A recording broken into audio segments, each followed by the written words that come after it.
um, to have the winner of the Nobel Prize in Literature for last year on stage with me. And then the 1986 winner of the Nobel Prize in Literature, who happens to be an elderly friend and a mentor, sitting down in the audience to watch this. I mean, you can't have it, better. And, I'm so delighted.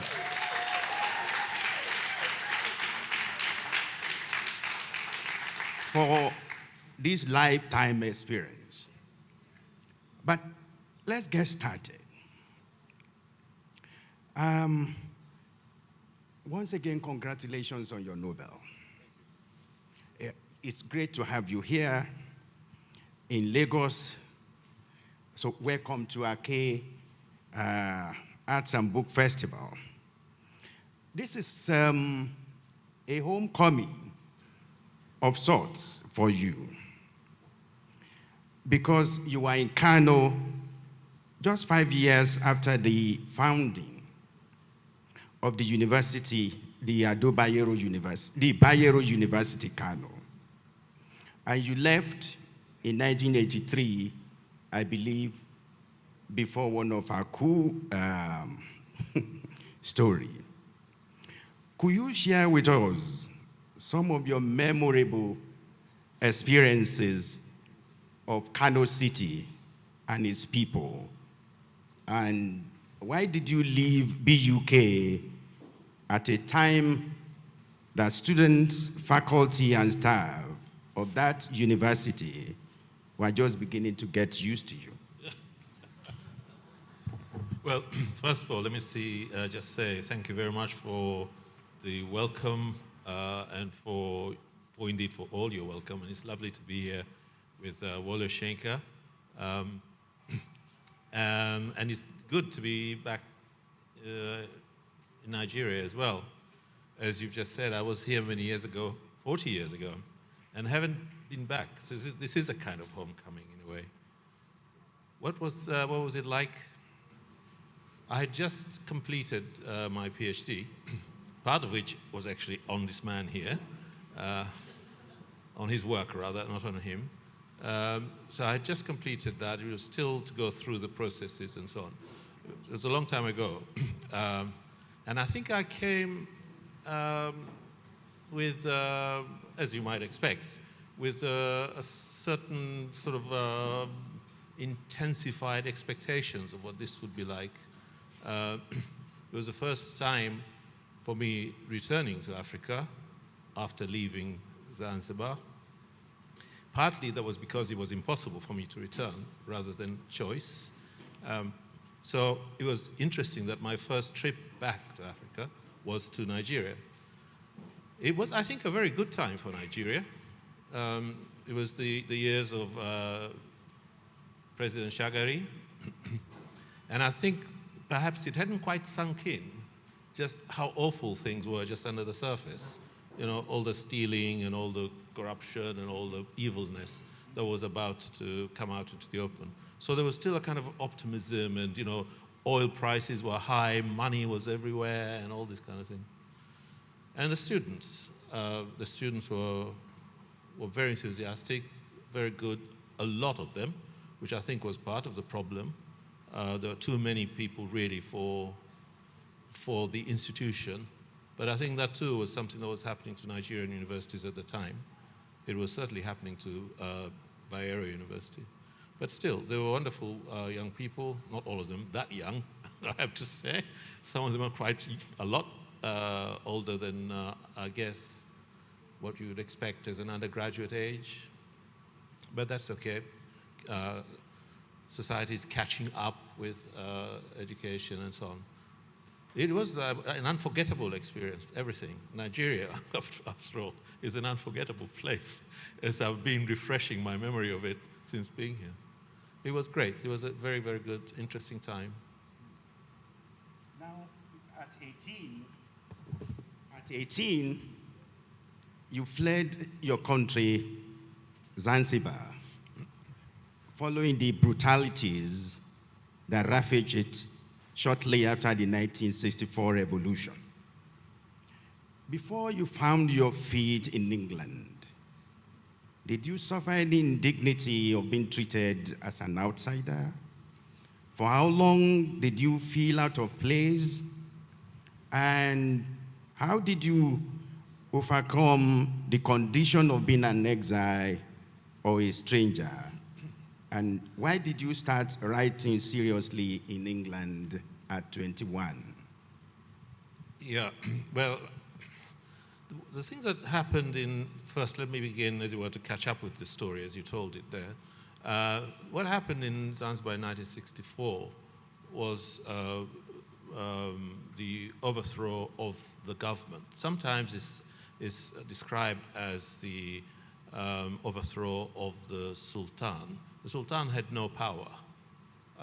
The British had taken that away from him, or from the sultans, in the 19th century. So he was basically just a figurehead. The revolution was to remove an elected government,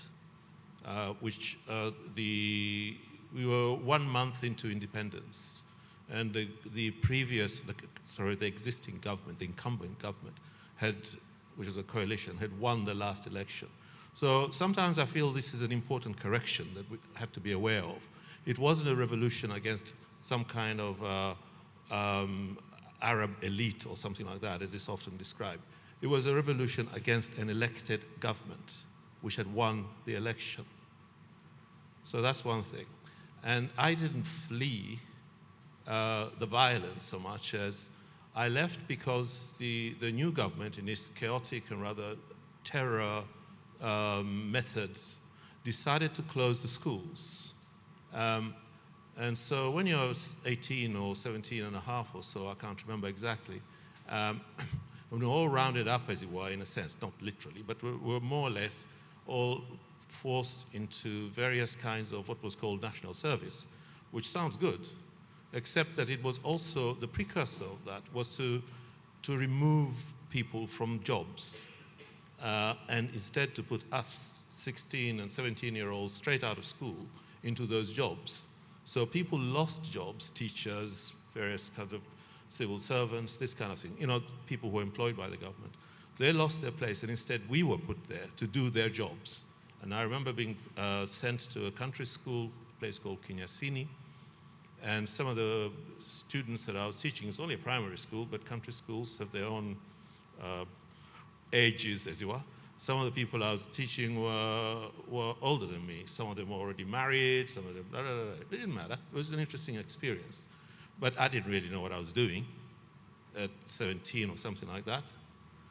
So the impulse for me to leave was really because I thought, and when you're 18, you're reckless like that. We see it, people risking their lives, crossing the seas. So, yeah, sure. So I thought, no, I don't want to be, imprisoned here. I want to go and do something, fulfill myself, study. So I left. So I don't see it. So again, moving on to the latter part of what you're saying, I didn't see myself as somebody going into exile. So exile is not a word I would use for what I did. Exile I think of as a noble condition of somebody who's doing something from a principled position, either because of politics or because of pursuing a greater goal. I saw myself as just trying to find a life for myself. By the Sea, one of your novels, there's this crazy character with whom you open the novel. When it gets to the border police want him to tell him his name. And each time he's asked of his name, he says, refugee, refugee. What's your name?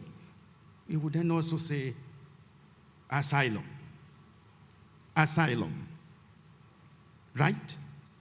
And when they search his bags, what do they find there? just a shirt and a trouser, and most importantly for him, a coffin containing some funny, stuff. Did you have an experience that is similar to that when you go to England? No. That's just invention. that's what people like us do.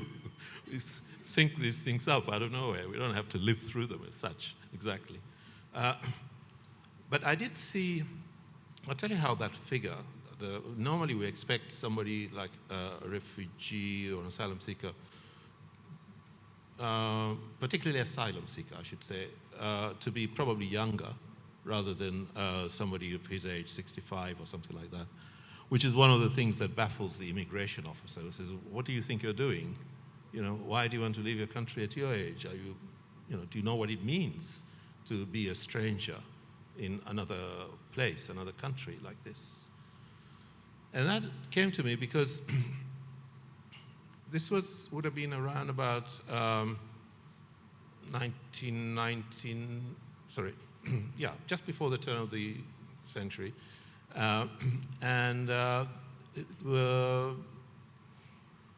It was certainly before the invasion of Afghanistan, because it was during the time when the Russians were still in Afghanistan. And a group of people hijacked a plane, a flight from Kabul to Herat or vice versa, I can't remember exactly. Anyway, they hijacked this plane and forced the pilot, they said, to fly to the UK. It's a long way. These guys were on an internal flight, and now the plane is going to Rome, I think, first, where it had to refuel, and then it arrived at Stansted in London. And so the news, these were innocent days about such matters. And so the news cameras were there to watch these people. It took a while of negotiation before the hijackers gave themselves up, because they really wanted asylum.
Interesting.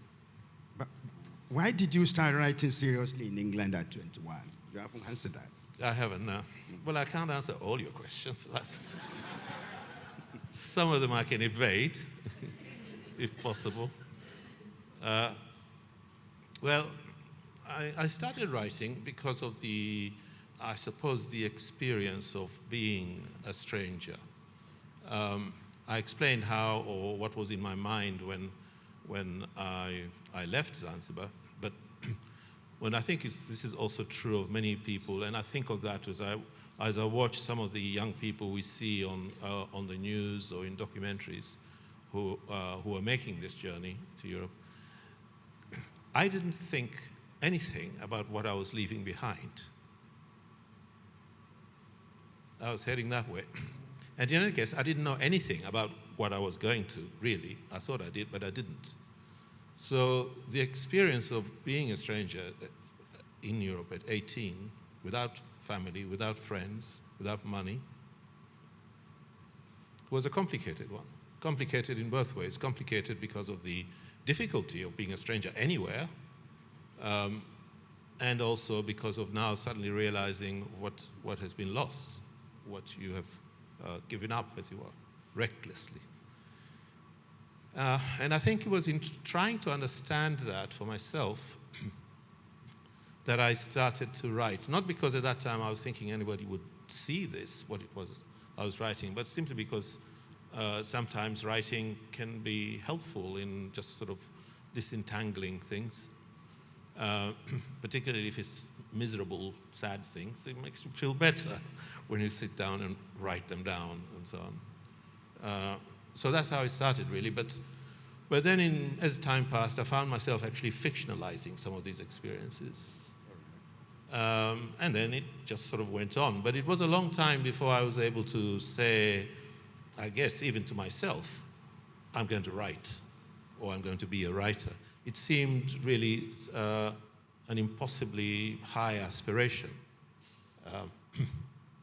So it took a while, took several years probably. So I probably started doing it more or less within a few months, a year or so of getting to England, but it took, as you said, till I was in my early 20s before I could actually say, I'm going to write a novel or something like that. Thank you. The Djiboutian novelist Abdurrahman Waberi writes in his novel, In the United States of Africa, and I'm quoting him now, one's place of birth is only an accident. You choose your true homeland with your body and art. You love it all your life, or you leave it at once. End of quote. What is your own idea or notion of a true homeland, particularly for people with mixed origins and multiple identities? Yeah, so I guess behind that is a question of what is home or something like that, or what is belonging. It's complicated, but not impossible, because I think what my experience anyway has persuaded me and made me understand is that, in fact, home means different things. It means, of course, wherever it is that you were born and grew up in, and where your family and your connections and your language and so on is. So that's home, and always remains so. It always remains so. But then home is also a place where you choose to be or find yourself through circumstances. You end up there. I've lived in the UK now for 50 years. Well, traveling here and there as well, of course, but my home, in that sense, has been there. And I've worked there. I've worked there happily, I mean in a fulfilling way, mostly at the University of Kent. I've family there, now several grandchildren there. So that's home. But the other home is still home in a very profound way, perhaps in a more profound way. But so that's why I'm saying, this idea of home has different meanings. And now especially, particularly for people like us, that is to say people who come from formerly colonized places who go to Europe or North America, the journey is so much bigger, it seems to me, than the journeys that many Europeans made to different parts of the world as settlers or as new immigrants, or going to North America, going to Australia and so on. Partly because you're going there in an unequal relationship to the place you're going to. And secondly, because in fact there are so many big differences, you really do have to learn to be in that place in the way that, say, movement in the other direction didn't always require that kind of re-experiencing life in a way that I think movement to Europe and North America and other places like that does. So what I'm saying is that I think this is, in a way, it's a phenomenon of the time we live in, this idea of multiple homes or multiple engagements, as it were, with place. Thank you. Now tell us about your beginnings as a writer. And I'm going to roll into one, about 7 questions now. Right. I will help you track them. Okay. Did you actually want to be a writer when you were young? What kind of education did you receive in Zanzibar before your departure? Did any of your school teachers encourage you? What stories were you told as a child? What books did you enjoy reading? And since you spent your childhood and boyhood in an island, quote, that drew people from across the water and across the land, to use your description of Zanzibar in your novel, Afterlives, in what ways did that upbringing help to shape your worldview as a writer? Okay? Your beginnings. I was vaguely considering, but rejected the idea of writing a memoir when I'm 95. But this guy wants me to do it now.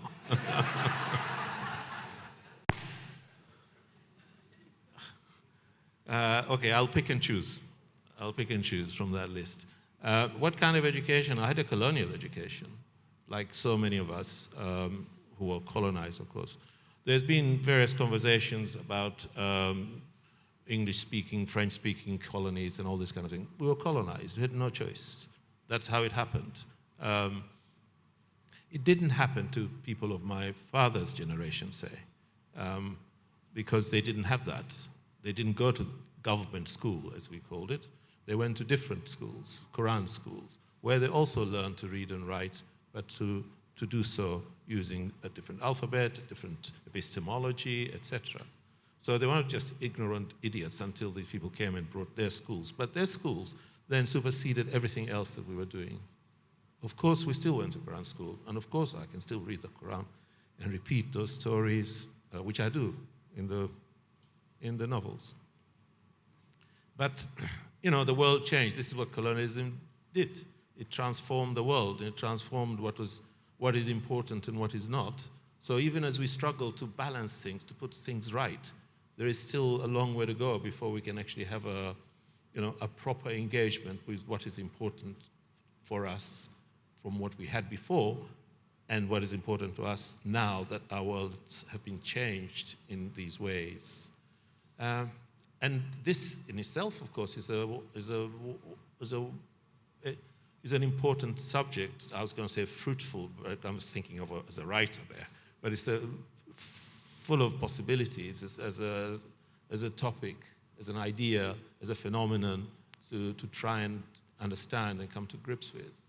So that was my experience. I've forgotten all your other questions. Now, your teachers, none of your teachers encouraged you? No, wait. Okay, that's a nice story. I can tell that story. That's an easy one. He's passed away now. Zanzibar is a small place. It's getting bigger, but population-wise, it was quite small. And there was a man who died a few years ago who was one of the, well, basically, he was the leader of one of the best orchestras in Zanzibar, playing Tarab, which is the music of Zanzibar. He was also an artist, and his father was an artist, I mean, in the sense of a painter. And he was a teacher as well. Now, that's what people did. They did several things. They didn't just, yeah, okay.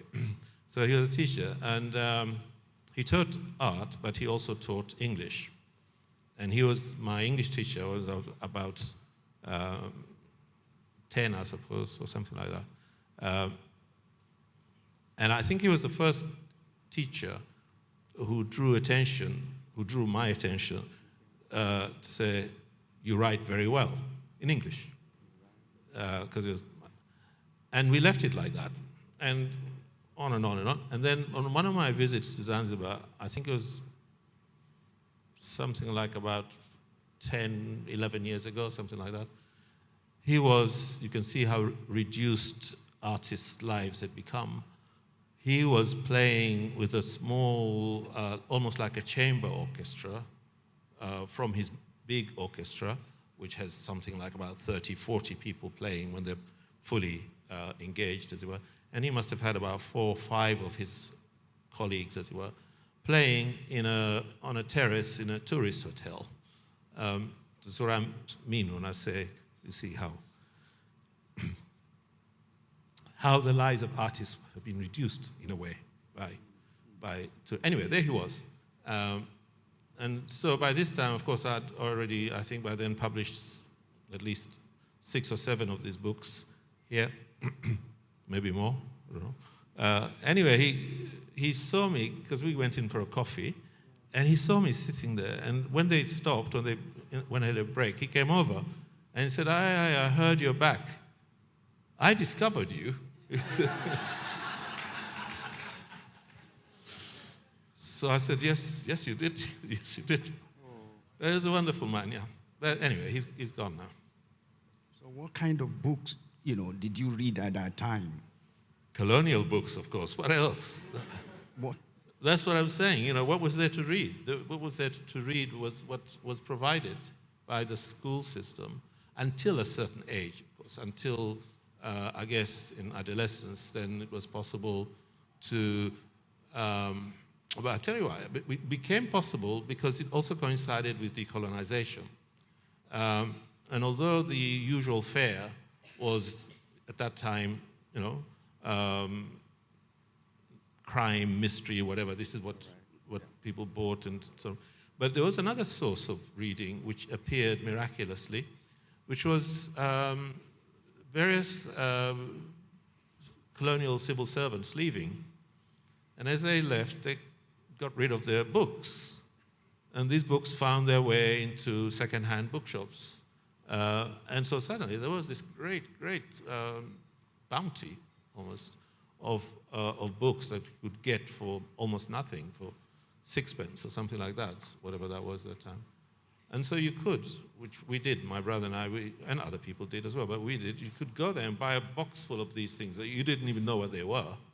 Like Charles Dickens? Yeah, Charles Dickens. I remember there was one series of American poetry, for example, one of these 12 books and so on, come on, let's take that home.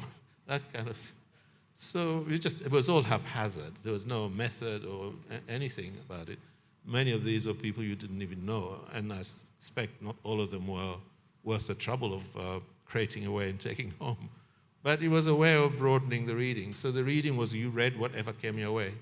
And people passed books around to each other. Hey, this is interesting, read this. This is at home?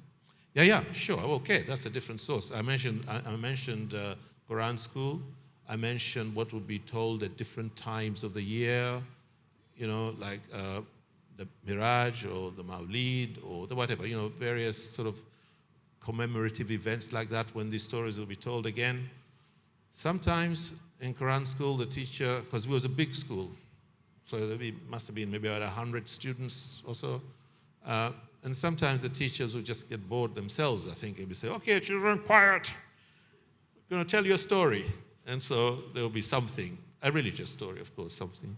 There will be those. There will be stories to be told at home by mother and aunt and grandmother and whatever, which when you're young enough, you're allowed to sit in a corner and listen to, or sometimes you're directly the audience being entertained by this.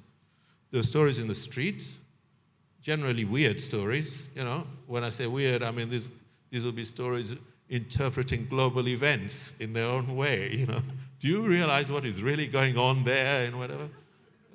And then some quite bizarre version of, well, now you can say that. But when you're uninformed, it all sounded quite convincing. Interesting. Your Nobel citation references your deep concern for the fate of millions of refugees of various ethnic groups and nationalities who believe that borders are for crossing. Why do you keep circling back on this subject in novel after novel? Well, because it's there. You know, it's in front of us. It's an injustice. And, you know, to me, it's important that, that I'm able to speak about things that I see in front of me that seem to be wrong. I don't think it's anything more complicated than that. Of course, the fact that I have a brief kind of knowledge, which is not as intense and as horrible as some of those that we hear about, but I do have a sense of that kind of experience of both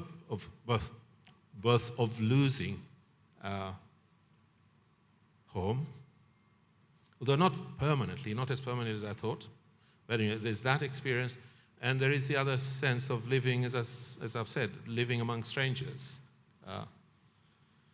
But in addition to that, I think there is a kind of, there is a human obligation involved here as well in understanding that when people are in those sorts of difficulties and problems,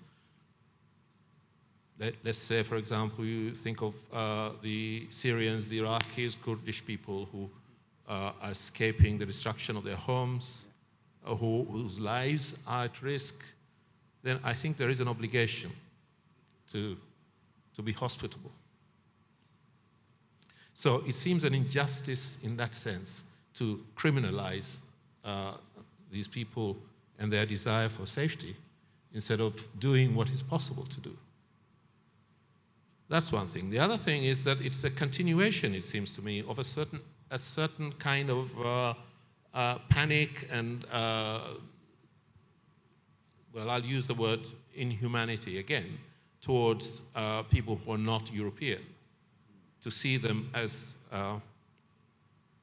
either as a disaster of one kind or another, they will spoil things for us, they will ruin, or to see them as people without anything to offer, or to see them as beggars, or this kind of way of thinking that they're not quite as human as us somehow, or their pain is not quite as real as ours. Those are, I think, are the kinds of reasons that this is a subject that it seems important to me. This is something that there are millions of people in this condition, not only people from Africa or people from the Middle East, of course, but also we forget sometimes just what is going on in North America as well, and the way that the prosperity of one is somehow contingent or relied upon the impoverishment of others. So it is indeed no surprise that those impoverished now say, well, that is where prosperity is. We have no other recourse. We have to go there. So I think I think of this movement of people as not just a sort of self-serving thing, I want to be prosperous. In any case, what's wrong with wanting to be prosperous? What's wrong with wanting to improve your life? But it isn't just that. It is also a consequence of things that, if you think of the Syrians, the Kurds, the Iraqis, of wars and violence that have been instigated by these very countries who are now saying, who are these people? That's right. Yeah.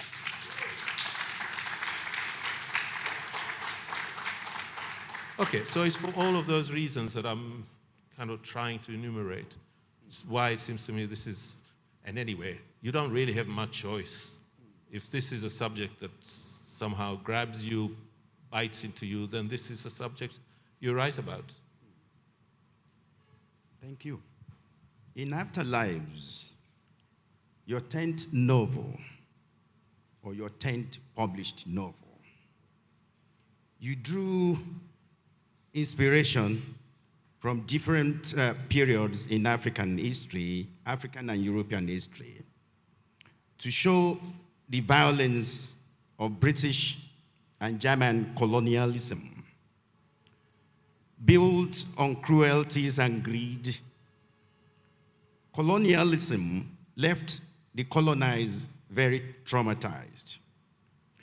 You also show that Africa, pre-Treaty of Berlin, during the centuries of slave raiding by the Arabs and Europeans, was not innocent of crimes against African humanity. Still, Africa contributed to the modernity of the world. Why do you constantly turn histories, memories, and nostalgia into art? And could you share with us some of the problems you've encountered as you worked to weave history into your fiction and your fiction into history? What is your critique of human memory, and can we really be actually, can history, reality, memory be actually reconstructed? First. He asks difficult questions, doesn't he? Why do you turn history, memories, and nostalgia into art? Okay, I like that. He now has to interpret his own question. Can we take out nostalgia? Then I will answer the rest. Well, partly because history has to be narrated. I'm thinking in particular of the historical episode, which is at the core of Afterlives, although it does cover a longish period. But that is to say, the conflict in 1914-18 in our part of the world. In most representations of the events of that conflict, the First World War, as it's called, much of the focus is on the conflict in Europe, quite understandably so, not only because of the numbers of people killed, but because it affected so many people, for Europeans, that is. But there is also something important, I think, to remember, that it is called a world war, and yet somehow the focus is always on those events in Europe. I grew up with stories of what had happened, although of course that happened many years before I was born, but the stories were still current of what had happened during those years, 1914, 1918, in our part of the world. But it's almost not written about, or it's not known about in the popular imagination, which is not to say that scholars don't know about it, or historians don't know about it. But there is nonetheless this gap between what scholars and historians know and what is known in a kind of popular sense. And I mean, of course, popular sense in the rest of the world, not in our part of the world. So it's known well enough there. So I've always wanted to write about this, not only because I knew some of these stories, because members of my family or people I knew had been in some way involved, but because of its absence in the general telling of both our history, but also the history of that period or the history of that episode. All of which were good reason to write. I mean, there are always good reasons to write, but a good reason to write is say, not enough is known about this, I'm going to say something about this, something like that. And also because it's something important and should be known about. So I've been very interested to see that, particularly in Germany, the way in which people have wanted, now are wanting to know, not as a result of my book, of course, but that's part of, it's contributing to that conversation that is going on in Germany. Because they too, again for good reasons, they too have kind of marginalized this part of the history. When I say for good reason, I mean, of course, in the more recent times, they've had absolutely more horrendous activities to come to terms with. I'm thinking of the 1933 to 1945 period in Germany. And quite understandably, those events have had to be dealt with more immediately But now there is a turning towards that earlier period. So it's important to me that history is not something that we consign to some place there, because it informs now. It informs our understanding of what we think and what we believe and about ourselves, about other people. So for that reason, history comes in and out. I mean, I don't all the time write historical novels, but it is always important. It's better to know. I always think it's better to know than not to know. And if there is a particular moment that somehow has an echo to us now, and I believe that period has an echo for us now, because it's understanding what indeed are the consequences of colonialism. Is it over? People say to me sometimes, you hear people say, why do people always talk about colonialism? It's over. But no, it's not. Because until we are more open about understanding its consequences, it's not over. Well, it's not. But in any case, we have to understand. And that will perhaps make us know how to behave, how to act, more humanely, and so on, including the refugee issue. Thank you. And in his novel, The Book of Laughter and Forgetting, Milan Kundera says, and I quote, "The struggle of man against power is the struggle of memory against forgetting." This is particularly true for Ilyas, the investigative reporter in training in Afterlives, who struggle against the power of deletion, the power of distortion, and in fact, the power of falsification and oblivion of some of uncomfortable aspects of African history in major archives of European countries. In the process, he too stumbles on some unflattering history of his uncle. It's like the history of Africa itself. Yet, he is not afraid to tell the full story. Why do you think presenting all sides of our story is important, even when such story is against us or against our ancestors? I don't do it deliberately. They did these things.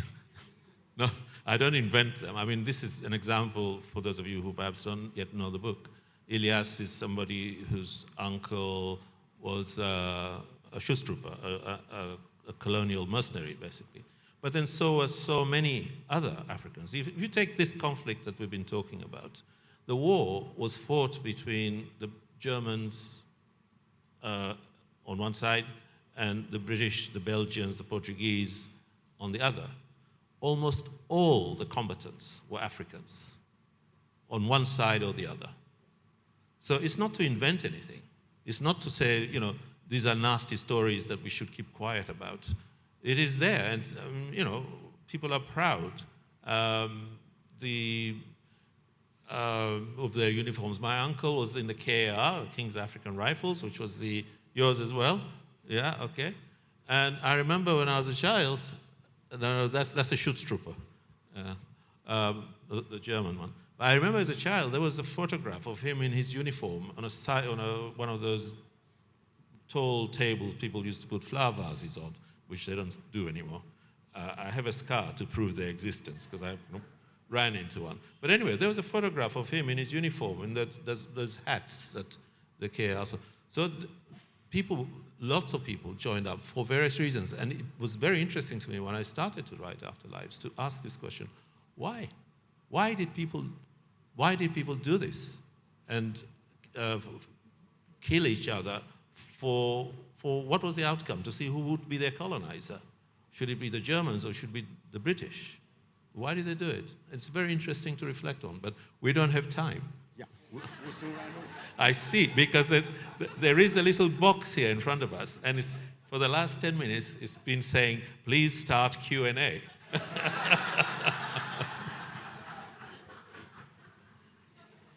I will do that soon. And that's how. Of course, afterlives is not just one more. It's not just a historical novel. It is a fascinating love story, personal love and family love. It is about the warmth of friendship and the unexpected kindness of strangers. It is also a story of resilience in the face of difficulty. Apart from your gorgeous and very engaging descriptions in many of the pages, I find your description of the love affairs between Amsa and Afia very, very striking. But Abdulrazak, why did you allow the two young lovers to have premarital sex in the middle of two Ramadan afternoons? Are you possibly implying that the power of their affection is stronger than the piety of the holy month of Ramadan? I expect when you are young and in love, it probably is even more exciting to do something like that, to go against the sanctions, as it were, say, hey, it's Ramadan, why not? So finally, I want you to talk a bit about the brutal attack on Salman Rushdie on August 12 this year in upstate New York. And what do you think the writers should do to protect their freedom to write? Well, first of all, what do I think about the event? I think it's outrageous, and I think it's completely wrong. I think the whole persecution, I suppose, of Salman Rushdie for what really in the end are made up accusations. But nevertheless, it's gone on long enough, and now it just seems to be keeping things going and persecuting this man for writing. I think that in itself, just as a general idea, is unjust and intolerable. To want to kill him for that. How do you protect the writer's freedom? Well, you know, you just write. I don't suppose there is a way of making absolutely certain that you will be safe. Generally, people are safe, but we know that in many places they're not, and are forced to tone down what they write if they want to continue to do so. Some people don't, and so run the risk of danger. I don't think this is anything new, and I think it's what dare I say, is what makes this profession a noble one. Thank you very much. Thank you. A round of applause for him.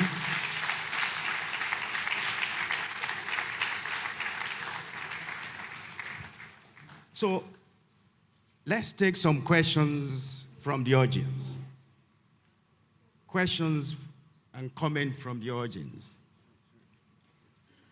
Yes, yeah. Hello, sirs. I must first start by admitting that this question isn't mine. Someone was in the audience and had to run before it was over, so she asked that I put it to you. Is the decolonization of Africa possible, given that we are using the languages of colonizers in all we do? There are those who would argue, given the intricate relationship between language and culture, our minds can never be free because of what we speak and how we communicate even with each other. That's the question. Do you want to? Yeah, well, I understand the question, but I do not share its pessimism. I do think that it's possible to use language to speak and to reflect your thoughts, even when you're aware of the implications of certain words. But we're not innocents anymore about this. We don't use words without understanding the meaning and without understanding what lies behind them. To try and mute ourselves by saying, no, this language, if I speak or write in this language, I'm somehow reflecting the mentality of my oppressors or something like that, is, I think, both an incomplete way of understanding how a person, a mind, functions with language. And it's also just to be too pessimistic about the possibility of working within in a way that actually engages and contests the assumptions and implications of language. It's one of the things that, for me, makes writing interesting, that I am in it, I'm in a language which actually would not willingly have admitted me if it had known I was going to be using it. And that provides with an interesting dynamism for me, rather than cause for pessimism. Yeah.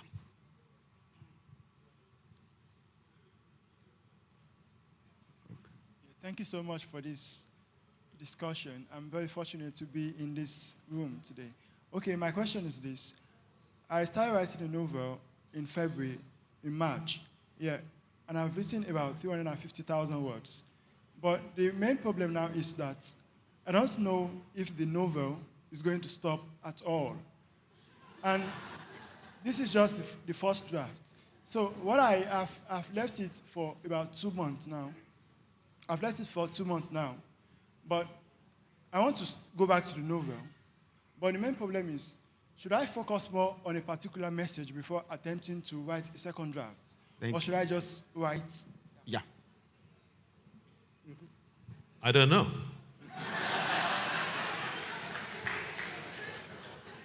You are the one who's written the novel.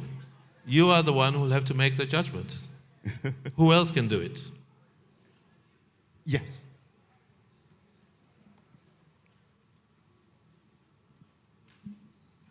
Thank you so much, sir. I'm Peter Okonkwo.